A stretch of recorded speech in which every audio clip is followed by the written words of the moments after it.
During the Sheva Brachas, Chazal instituted very specific brachas that we give to the Chassan and Kala, and these brachas carry the gamut of the sweet, perfect life. Our wishes to the Chassan and Kala is that they have the perfect life, a life filled with joy, simcha, happiness, and all their needs met. One of the brachas is very specific. Sameach tisamach re'em ahuvim. Joy and happiness. Be happy, re'em ahuvim. You two who love each other, you beloved friends of one another, you should enjoy great happiness. Kesamechacha yitzircha began edim mikedem. In the same manner that Hashem made happy Adam and Chava in Gan Eden. And the Meiri on the Gemara in Ksuvis, which this bracha comes from, explains that that's exactly what the bracha is. We wish the Chassan and Kala that you couple here should have the same joy, the same happiness as did Adam and Chava have when Hashem walked them down the chuppah. And while that's the bracha, and it's a nice concept, if you think about it, it's rather difficult to understand. And I'll explain to you why. If you can imagine the perfect life, if you could imagine the most exquisite, beautiful paradise garden, that was Gan Eden. And if you can imagine Adam Rishon opening his eyes, brilliant, insightful, fully alert, fully aware, brilliant individual, and he recognizes Hashem, recognizes the purpose of creation, and he has wisdom that far exceeds the greatest wisdom of the Malachim. Every animal in creation recognizes Adam as the purpose of creation, recognizes Adam as the master of the earth. Malachim at his beck and call, angels to do his very bidding. There's no work for Adam Rishon, all fruit right, ready. All he's to do is grow, accomplish. All he's to do is to be dovik to Hashem, to cling to Hashem. And the Medrash is very clear that Hashem created the perfect world for Adam. Much like when you invite a guest, first you prepare the banquet, you cook the dishes, you set the table, you lay out everything perfectly. When it's all ready, that's when you usher in your guest. Hashem created a picture-perfect world. No pain, no suffering, no disease, nothing lacking. This was Gan Eden, the perfect place for the human race to begin and enjoy their world. At a certain point, Adam looks around and says, Zel umazeh. Everything that Hashem created is in balance. Everything is in perfect harmony. Every animal has its mate. I don't have an Ezer Kenegdi.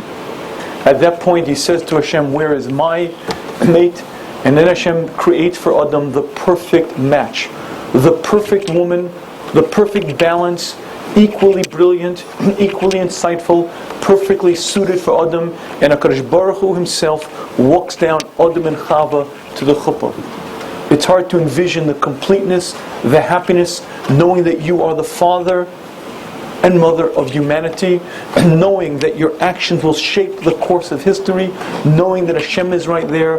The sense of completeness and happiness is beyond description. So here's the question. We're not allowed to daven a tefillah shav. A empty, vain tefillah is forbidden.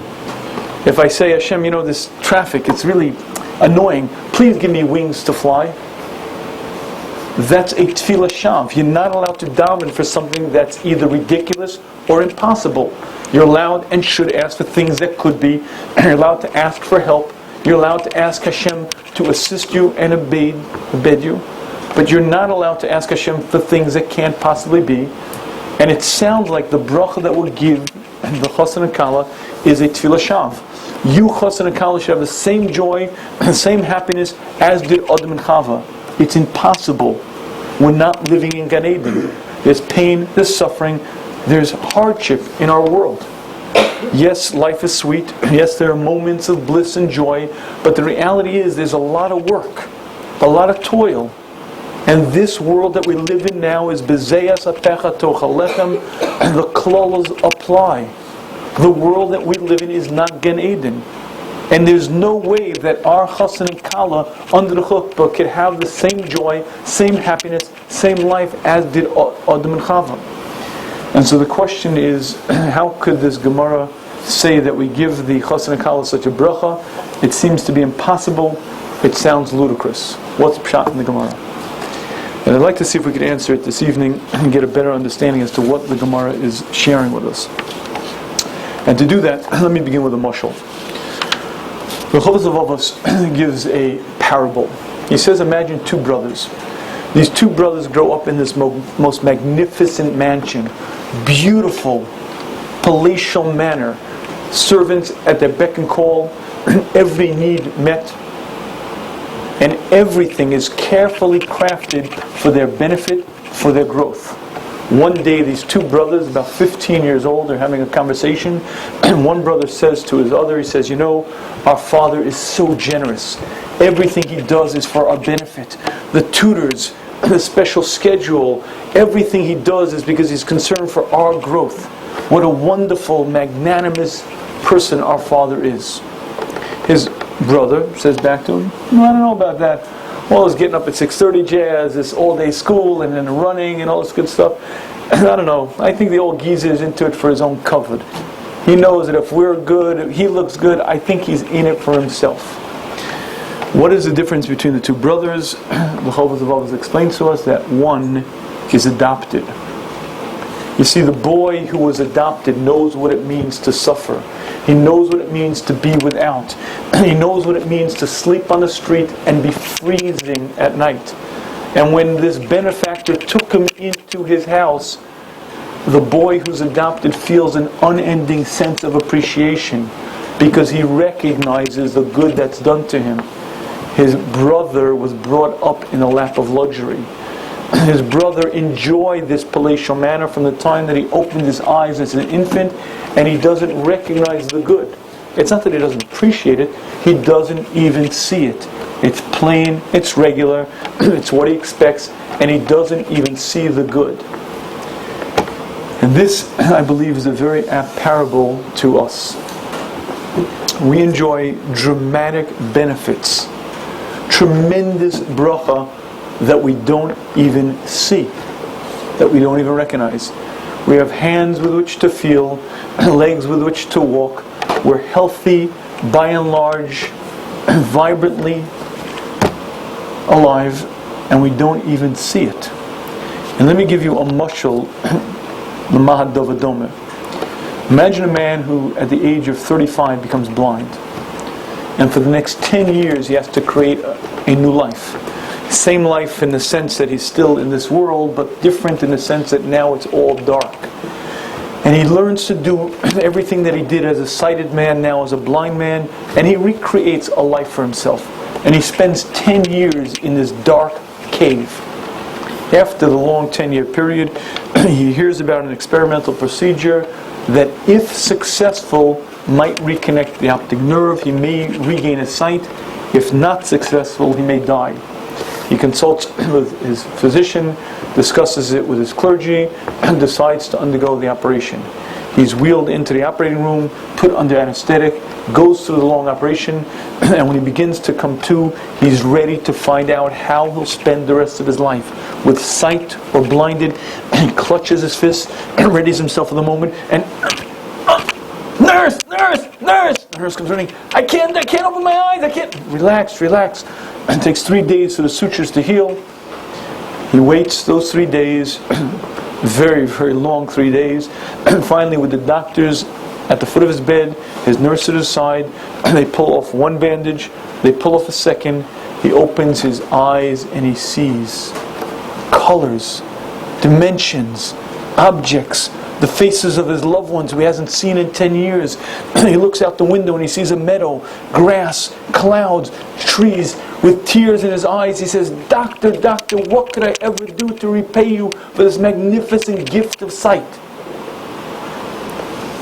That sensation, that person experienced, that moment, is something that we are supposed to experience on a regular basis. Every day in Shachris we say the bracha, Pokeach Ivrim.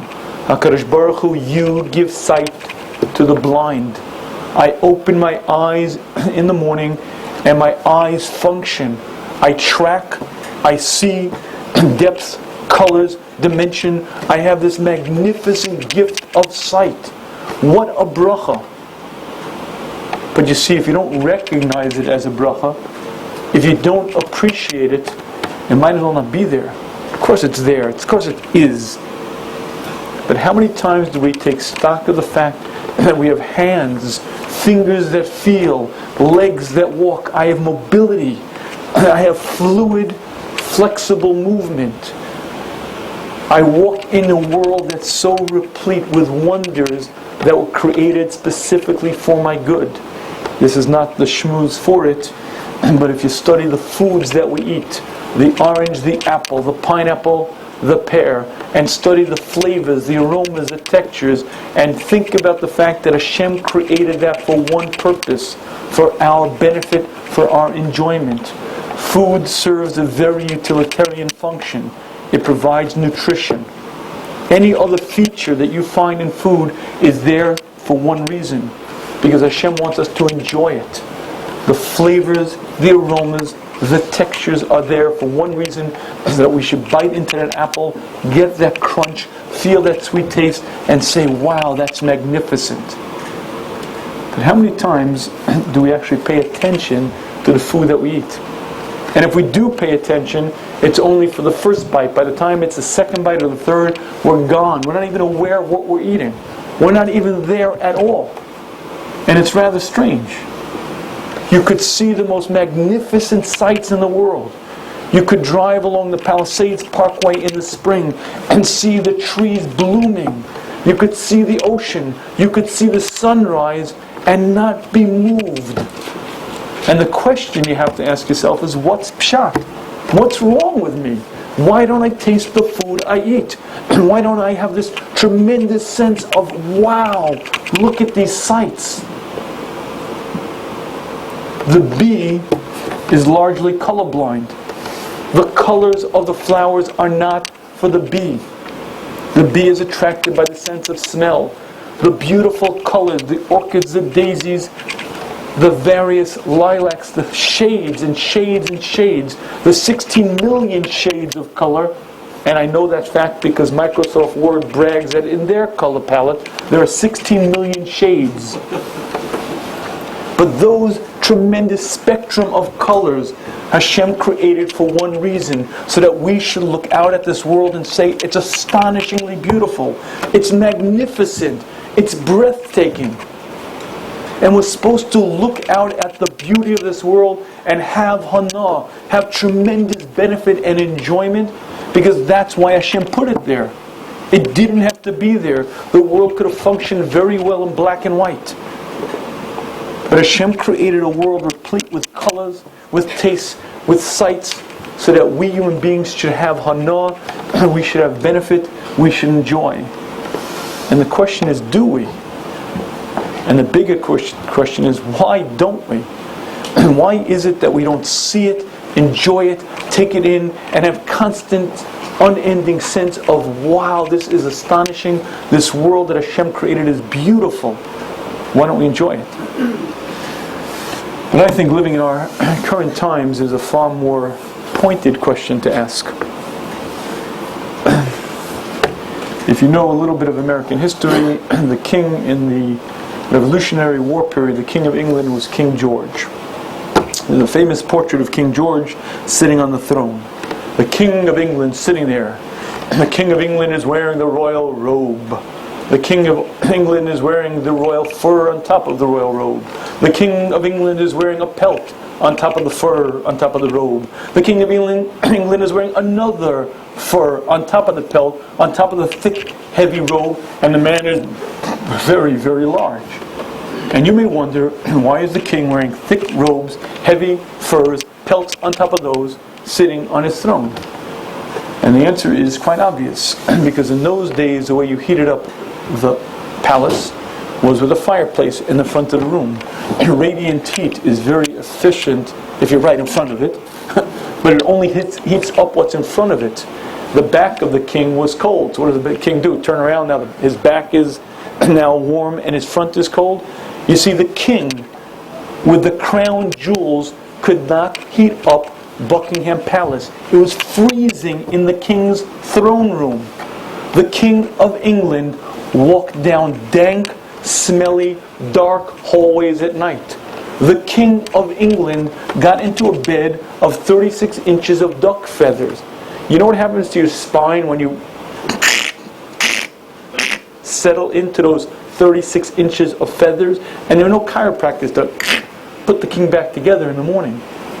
The King of England rode in a horse-pulled wagon. 6 white steeds pulled his wagon. The wagon wheels were made of wood. Do you know what happens when you ride in the horse-drawn wagon with wood wheels on pothole-filled roads? The royal carriage goes, and the King of England goes, hour after hour. When the King of England had to ride to the Duke of France's wedding, he spent a week shaking, 8 hours a day. I drive a Toyota Camry. It's about as middle class, plain vanilla as you get in our world. Little me get into my car and I ride on air-cushioned suspension. My car rides smooth as glass. My car is heated. As a matter of fact, my car has 2 separate temperature controls. I like it a little bit cooler than does my wife. I set my side to 68, her side to 72.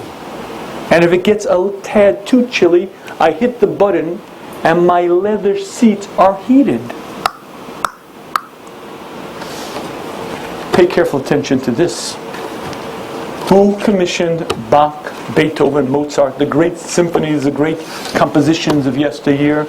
The kings, princes, nobility, because the only people who could commission and really hear that kind of music were the extremely wealthy, the nobility of the land. That means if you were in the top echelon, you got to hear the symphony orchestra played. If not, you didn't, period. Maybe you went to France, maybe once you went to Paris in your life and got to hear that kind of music, but the average man was completely sheltered, shut off from that world.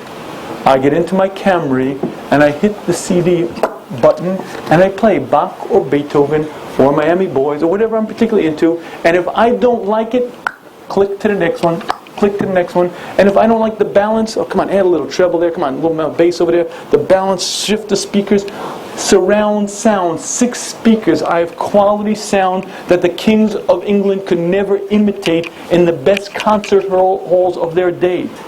And what that means in plain language is that little me enjoys pleasures, comforts, and luxuries that kings of yesteryear couldn't imagine. If you look at the house of Rothschild, go back to the old Rothschild houses and look at your house, and I'll bet you your house is nicer than most of the Rothschild houses. We don't have a clue to the luxuries, the wealth that we enjoy today. The average tax-paying citizen in our world enjoys pleasures and luxuries that kings of yesteryear could not imagine or envision. And I'm not even talking about technology. I'm not even discussing GPSs, microwaves, computers, handheld telephones. I'm discussing the abundance, the plenty. The biggest problem we have in our day is there's just too much stuff. 65% of the US population is overweight. A huge percentage of them are obese. Go back 100 years. Look at a picture of people in this country 100 years ago, and you'll see that they were all rail thin. Rail thin. Why? Because they had better Weight Watchers courses, they had more exercise? No, it's really quite simple. No one had enough food to actually be fat. In Europe, many years ago, 100 years ago or so, a balbusser, a man who was corpulent, walked into shul and people stepped away. Ooh, that's a wealthy man. The only man who has enough money to eat far more than he needs to sustain himself must be tremendously rich. because the average person could not afford enough food. But that's not our world. No one we know the lowest socioeconomic levels in our country eats too much. In fact, it's the inverse. The lower down you are on the socioeconomic level, the greater the overweight, the greater obesity, because they can't afford the health food, they can't afford the Weight Watchers, they can't afford the exercise programs, they just eat McDonald's and whatever else is served. But no one goes hungry. And if you don't hear what I'm saying, I'll share one last thought. If you would like to understand the wealth, the extraordinary wealth that we enjoy, go to Walmart. Go to Walmart and look at floor to ceiling, hundreds of feet, aisle after aisle after aisle of goods, clothing, materials, possessions, anything that you need, and by and large we have enough money to buy it. My Rosh Hashivas, Tzal's Rebbitzin, grew up. She told me she had two dresses, a Shabbos dress and a weekday dress. I have girls. They don't own two dresses. Nowadays it's just an issue of racks and racks of clothing. I know a woman who has a 3-bedroom apartment. The 3rd bedroom she turned into a closet for her clothing with a dry cleaner rack that goes around. We're talking such abundance. Who do you know that doesn't have suits and shoes and clothing and shirts after shirts? I have in my closet, I hate to brag, I have more than 10, maybe 15 white shirts. So they say, so what? Big deal. You know what so big deal is? Fiddler on the Roof. Do you remember the song, If I Were a Rich Man? The symbol, the emblem of his being a wealthy man would be that he'd wear a new shirt every day. My shirts come from the cleaners, crisp, sharp. I put them on, and for your understanding, for your information, they look brand new. I have reached that epitome of wealth. But I'm certainly not a wealthy man. And we all have this. The average regular guy today has extraordinary wealth. And here's the punchline. Ask anyone you know the following question. Are you rich? Are you rich? I'm rich? Man, I'm not rich. I'm rich? I barely get a living. Come on, I can barely pay my mortgage and my kids' tuition. I'm not rich. And I guess if rich means richer than you, if rich means more money than other people, maybe you're right. But the reality is we are astonishingly wealthy. We enjoy luxuries that are beyond description. And here's the question. We live in a custom-designed world with such beauty, with such elegance, so many features that Hashem put into this world. We live in a generation where there's such abundance and luxuries. Here's the question. Why don't we enjoy it? Why is it that we don't wake up in the morning and say, wow, Baruch Hashem, to be alive. Look at the sights and colors and robins singing, grass growing, trees. Look at this magnificent world. And I live in this house with heat, with air conditioning, with indoor plumbing, with water that runs at the tap. I turn it and it goes on, hot or cold, and I get to mix it to hit the exact temperature that I like. It's astonishing. And the question is, why is it that we don't even feel it, we don't recognize it? And again, if you don't see it, if you don't recognize it, you might as well not have it. And the question I'd like to posit is, what's pshat? What's wrong? So you'll say to me, well, I guess we have to work on sensitizing ourselves. I guess we have to learn to appreciate these things. We have to focus on these things more. And to some extent you may be right. I suspect that to some extent that's true. And it's certainly a worthwhile activity. But I think there's a lot more that's going on here. And I think it cuts much deeper than that. I had a conversation with a fellow a number of years ago. He was on his way to being about tshuva. He was sort of betwixt and between. And he asked me the following question. He said, what I don't understand, what I can't understand, is why you would want to have kids. Why would you want to have children? Let me explain to you his question. He wasn't asking, because I want to run around and party, I want to spend all my money on myself, I don't want to share it. No, it wasn't his question. Far deeper. Why in the world would you bring kids? Why would you bring children into this world when this world is so ugly? It's so cruel. Why would you do that to a child? Why would you do it to an innocent kid? Just because you want a child? Because you want to have a family? Why would you bring a kid into this world when there's so much pain, there's so much suffering? Why would you do it to an innocent child? And this question plagued him. When he was on the college campus, before he began discovering Judaism, he asked everyone he could. He asked his professors. He asked everyone with some element of wisdom, and he couldn't get an answer. And he was still plagued by this question, why do it to an innocent kid? Okay, let's deal with that question. First, I want to tell you the wrong answer to that question. The wrong answer to that question is, the world is cruel, the world is rough, but it's worth it because this child has a chance to gain his world to come. He'll live in this world, he'll suffer, but what he'll accomplish is gain his eternity.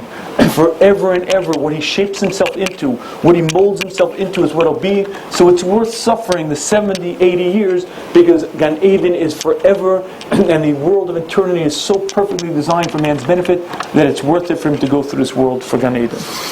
That is 100% true. Absolutely emes, but it's the wrong answer to this question.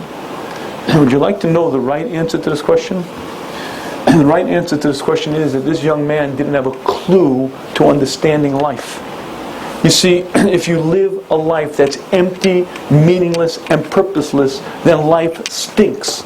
If you get up in the morning, make some money, spend that money, make some more money, spend that money, and then we die, then you're right.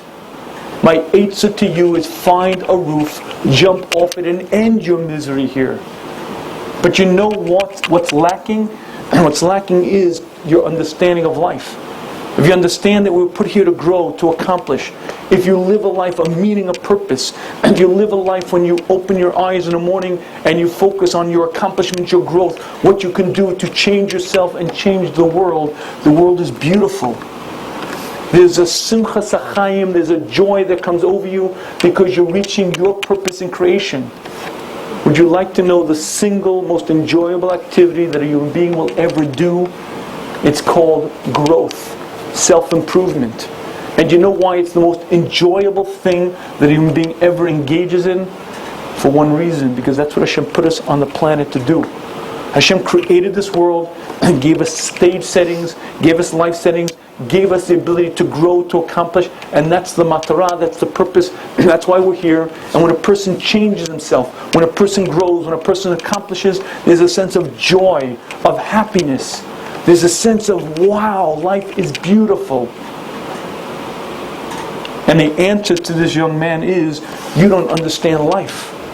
From your version of life, if life ends in the grave, if we hit the grave and it's done and it's over, then you're right. Life is meaningless, life is purposeless, and you might as well find a bridge and jump off, and you shouldn't bring a child into this world. But if you understand life, and you understand life is about growing, accomplishing, and you're living a life that way, then life is beautiful. There's a simcha sachayim, there's a joy, there's a happiness.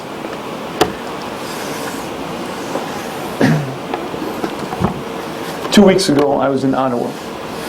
I got to meet an old friend of mine, Rabbi Yehuda Symes.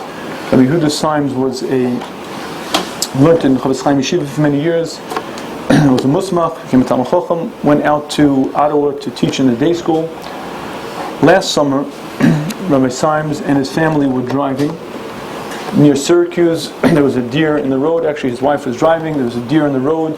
She veered off to not hit the deer, and the van flipped over once, flipped over twice, ended off on the side of the road. And as Mrs. Symes describes it, she got out of that van, and her, I believe then, 7 children got out, and as she described it, 8 nisim, 8 miracles. She was pregnant at the time, she was unhurt. Her children, one after another, came out, and basically unscratched. One child had stitches in the head, but literally 8 miracles, each child safe, herself safe, and in fact she came to full-term birth with that child. 8 nisim. Rabbi Yehuda Symes was in the passenger seat, was not quite as lucky. They airlifted him from the crash. They didn't think he would survive. And in fact, today he is a quadriplegic. Cannot move his legs, cannot move his arms. I spoke in Ottawa Sunday night, and he came to the Shmuz in his wheelchair. Okay? And we spoke afterwards. It was nice. And then I went over to his house, and we spoke for a few hours. And I want to share with you some of what he said to me. He said, as a quadriplegic living at home, one of my challenges was to find quality health care, to find people to come into the home and help me. Obviously he has certain needs, getting in, getting out, etc. And he said I couldn't understand it, because there are unfortunately many quadriplegics in North America. And for the longest time he couldn't figure out why is it that he couldn't find quality health care professionals to come to his house. And after asking for a long time, he found out the reason. Almost everyone with his condition, he has a C4, C5 cut in the spinal cord. That's so high up that almost everyone with that type of injury has to be hospitalized. But not because of the severity of the physical impairment, but because there's so much anger and so much depression that they cannot live at home. He couldn't find quality health care to come to his home because almost no quadriplegic in his condition remains in his home. They must be hospitalized because they're so angry, they're so depressed that they can't remain amongst their family. And then he said to me these words: I have no anger, I don't have depression. And you could see the simcha sachayim. We spoke for hours about life, about stuff, about learning, but there was a joy, a happiness, a real simcha sachayim. I don't have any other word to describe it. And I have to share with you, I was very humbled. For 30 years now, I've been learning this lesson called life settings. That Hashem meets out very specific life settings. But actors on the stage, Hashem gives us a script and we're judged by one criteria. This is your role to play. How well did you play it? No one cares in Shemayim whether you're wealthy or poor, healthy or sick, whether you ran the marathon or you didn't. There's only one question they ask you. This was your potential. This was your stage setting. What did you do with it? I've lectured about that. I've taught that in high school. I wrote a book about it. I've discussed it for 30 years. And I was so humbled because I talk about it and this man is living it.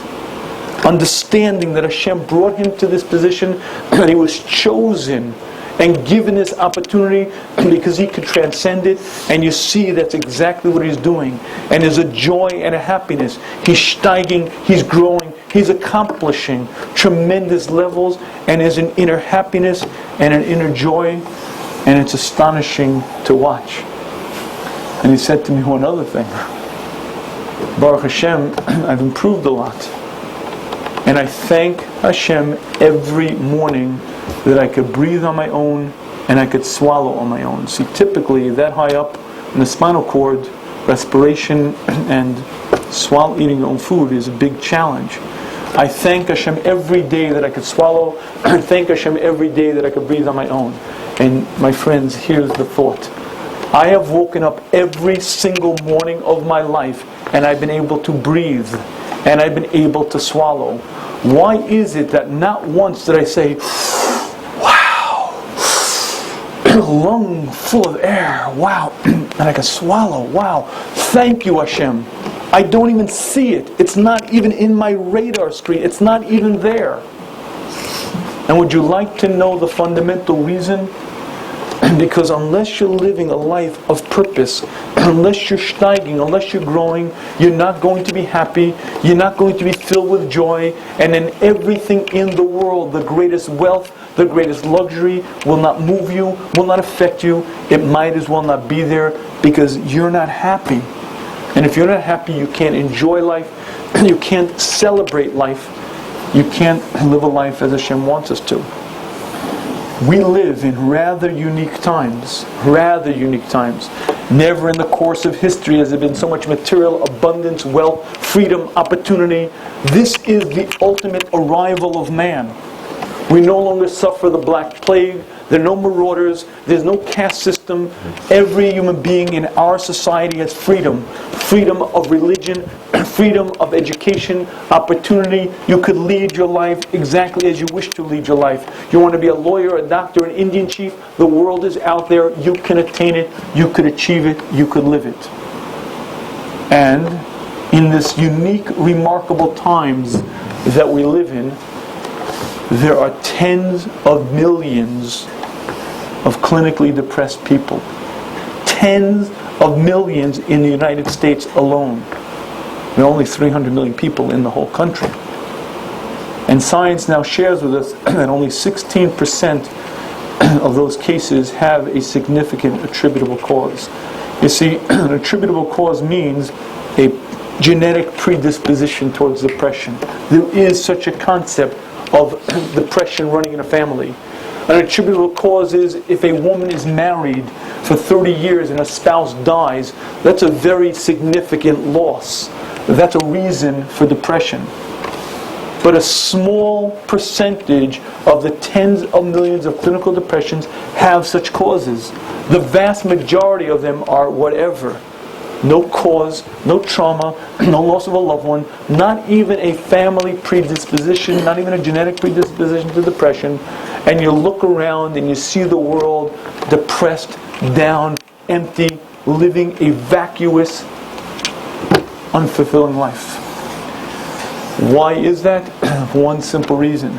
Hashem created the human being to grow, to accomplish, to change myself and change the world. Hashem took us from under the Kisei HaKavod, put us into this world to grow, to accomplish, to reach great heights. But if you don't understand life, if life is whatever, you get married and have a kid or two and whatever, you make some money and spend some money, and that's the purpose of life, let's party and go on vacation and whatever, then you wake up empty, you live a vacuous existence, you live a depressing, down, ugly life, and life stinks. Life is ugly, and you ask philosophical questions like, why bring a child into this ugly world? And there's only one hope. There's only one hope. And it's to lead life the way Hashem intended it. If you grow, if you accomplish, if you steig, there's a sense of happiness, a sense of joy. You wake up in the morning with a simchas achayim, and you love life. And when you love life, you could smell the aromas, you could see the beauty, you could taste the taste, and there's a tremendous amount of benefit and enjoyment that you derive from this world. And I believe that's exactly the answer to this Gemara. We give the chassan and kala a bracha under the chuppah. The bracha is lead a life of purpose. You're given a Torah to grow, to teach you how to accomplish worlds. If you lead that life as Hashem wants you to lead it, you'll have a life of happiness, of joy. Will you be like Adam and Chava in Gan Eden? Not always. Life will have its bumps, life will have its ups and downs, but you will have moments of bliss, of ecstasy, parallel to that of Adam and Chava in Gan Eden. The climate of your life will be joyful. The climate of your life will be happiness. And you will have peak moments, moments of extraordinary joy that is on the level of Adam and Chava in Gan Eden. This is not Gan Eden. We're not there. This world that we live in has suffering, has pain, and we can't give the chassan and kala a bracha of constant benefit and happiness as Adam and Chava did, but they can experience it, they can feel it. Maybe it's at the chuppah of your daughter, maybe it's your son's bar mitzvah, maybe it's at different points, but the point being, the bracha we give them is lead a life of purpose, lead a life of meaning, and you'll see that the world that Hashem created even now is so replete with benefits, so replete with various luxuries that you should and could lead a beautiful, happy existence, and even at times reach the level of Adam and Chava. This is a very powerful concept, and I'll share with you why. This past February, I did the book tour in Israel. I was peddling. I went to the various yeshivas, I went to the various seminaries, and it was a very, very profound experience. At one seminary, I was speaking, and I did Shmuz number 24, Understanding Life Settings.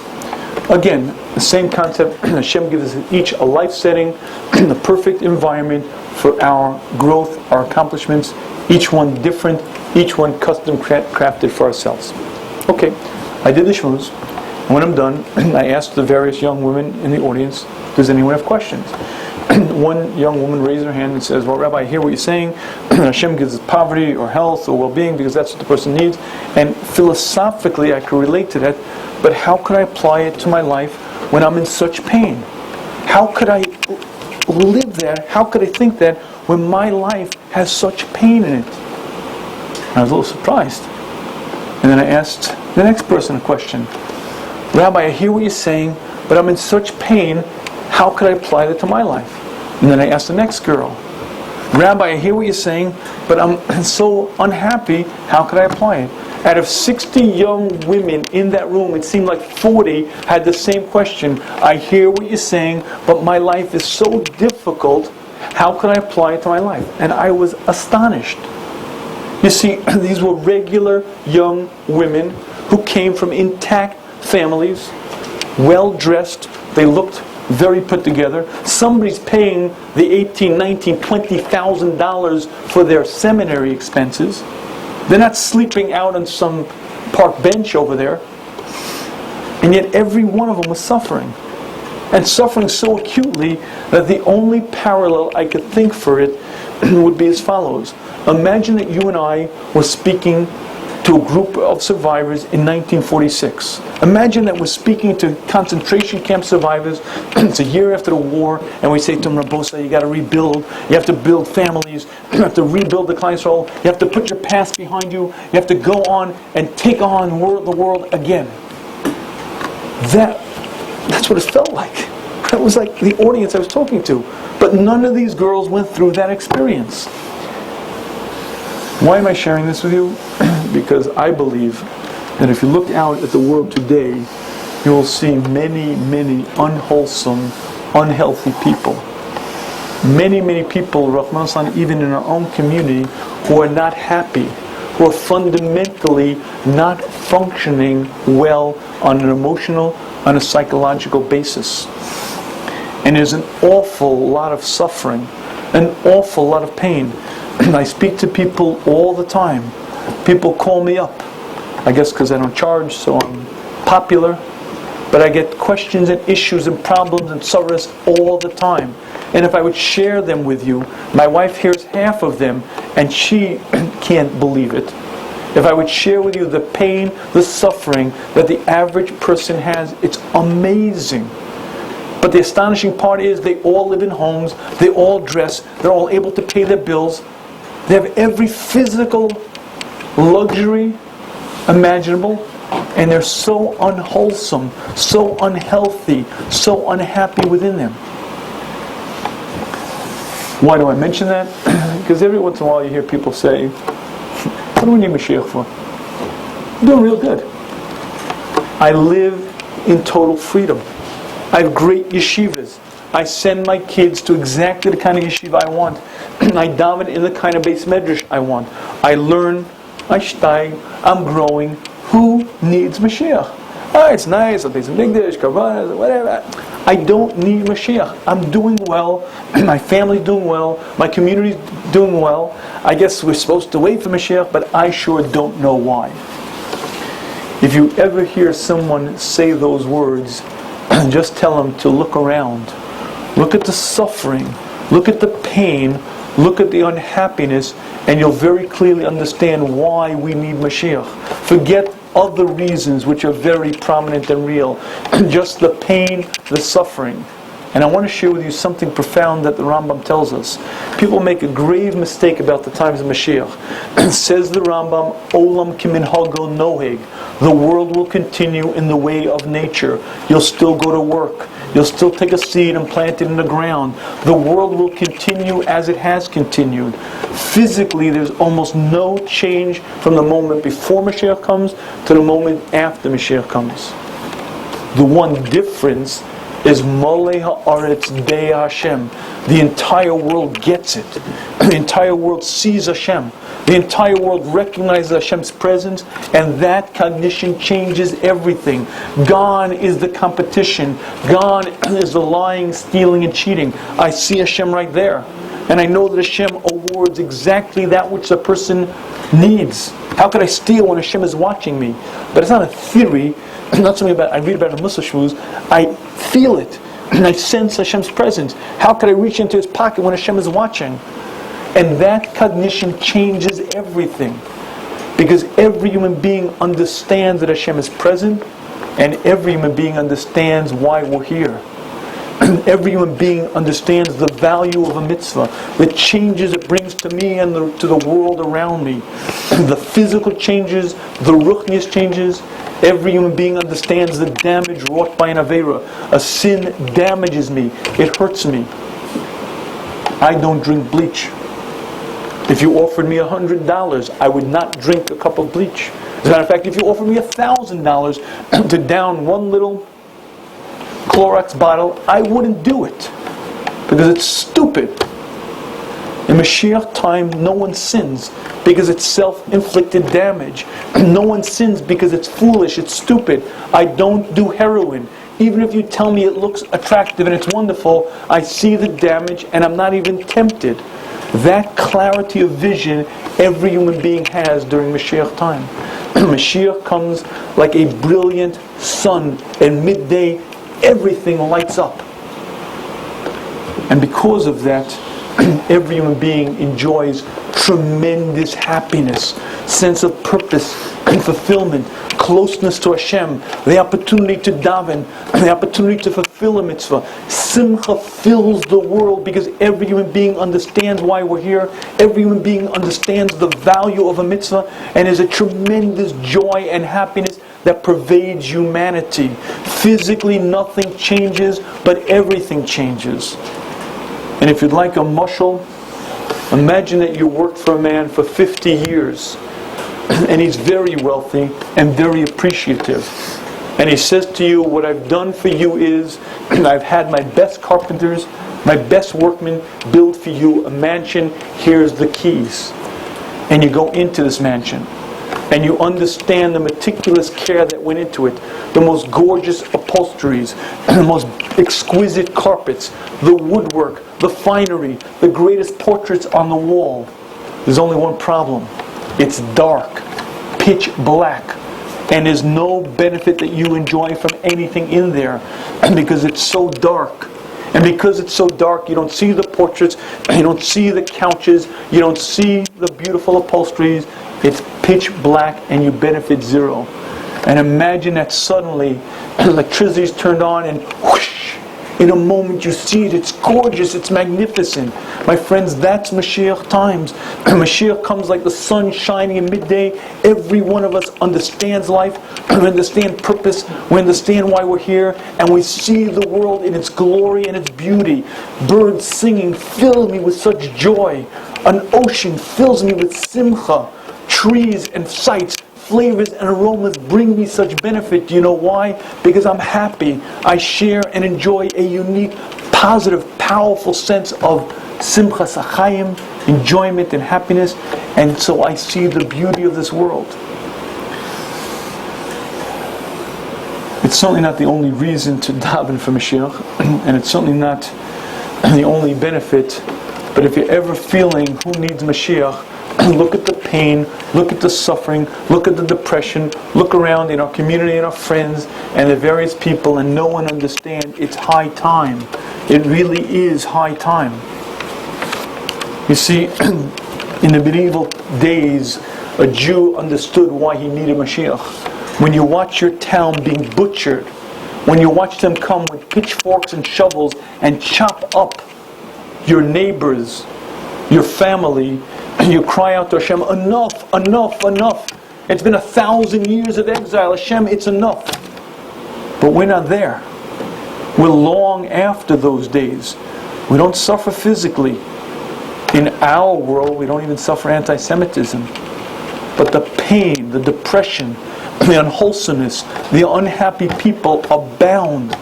And they're right there. They're our friends, they're our family, maybe they're ourselves. And at a certain point, you have to see it, and you have to turn to Hashem and say, enough, enough. There's too much pain. It's now been almost 2,000 years.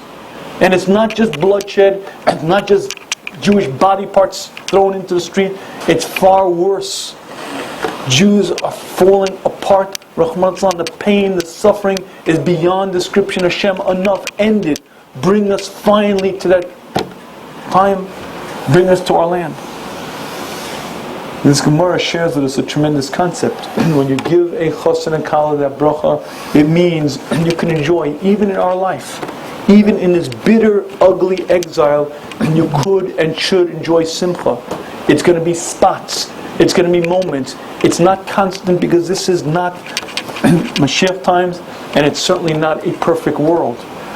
But there should be joy, there should be happiness, and if you're living a life where you're growing, where you're accomplishing, if you're really reaching heights, there is a simchas hachayim, and you see the world, you enjoy the world, and it's something to focus on. But at a certain point, you have to recognize that life as we lead it isn't the way it's supposed to be. And that's a point that I'd like to close with. Very recently, the Klal Yisrael went through I don't know how to describe it, a 9/11 moment. In my adult life, I've not seen the type of galvanization, the type of everything stops and everyone everywhere focuses on one event. I was in Ottawa, and the guys in the Kola were talking. And talked to people in Mexico. The whole Jewish nation is discussing Rahman al-Islam, this young Jewish boy, 8, almost 9-year-old boy, who was brutally murdered. And there's a lot to take from that. Number one, the fact that the Klal Yisrael is one nation. And the fact that thousands of people were out there on the streets. They stopped everything that they were doing. By the way, the emergency medical people never saw that type of outpouring. When a kid is lost, his community sometimes will come out. He'll have a dozen people. Maybe they'll get his church, there'll be 100 people. There were almost 3,000 people scouring the streets of Brooklyn. And throughout the Klal Yisrael, Tehillim rallies, it was the whole world stopped. The entire Jewish nation became one. And in that sense, it was a very heartening experience. But I think there's a particular lesson for us in this experience. And that lesson is that sometimes you experience things and you say, it's not supposed to happen. If you read about a Gentile serial killer who butchers a child, you're supposed to say, this is not normal. This is so abnormal. This is so out of the range of normal activity that something's going on here. But we're not dealing with some Gentile serial killer. When you're dealing with a member of the Klal Yisrael who does this, you have to stop and say, wait, it's not the way it's supposed to be. That's not normal. This is not the way of the world.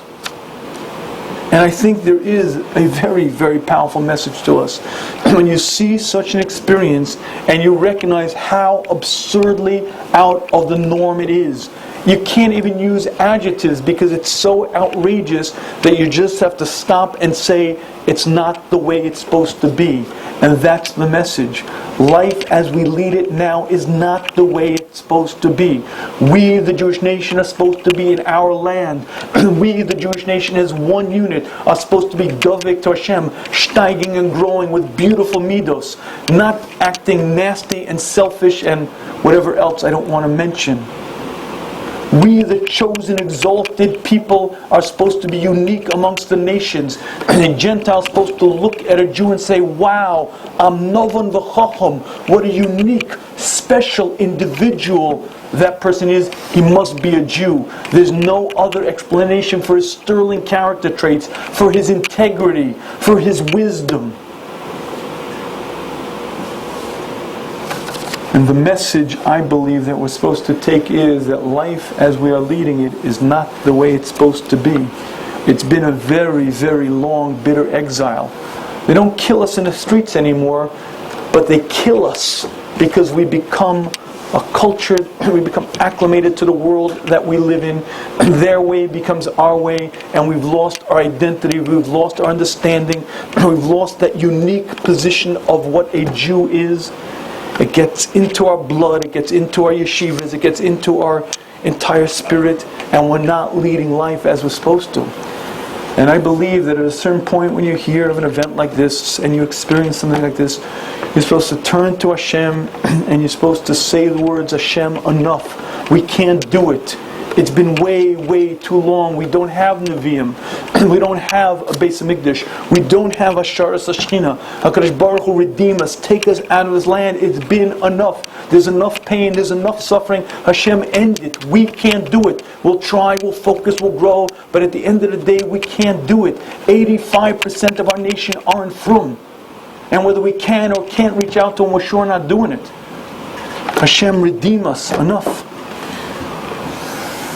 May HaKadosh Baruch Hu grant us that hopefully even this Tisha B'Av will not be a day of mourning, but will be a day of celebration. May this be the very last time that we have to talk about these type of events. May HaKadosh Baruch Hu redeem us, bring us quickly to our land. Mashiach Tzidkenu.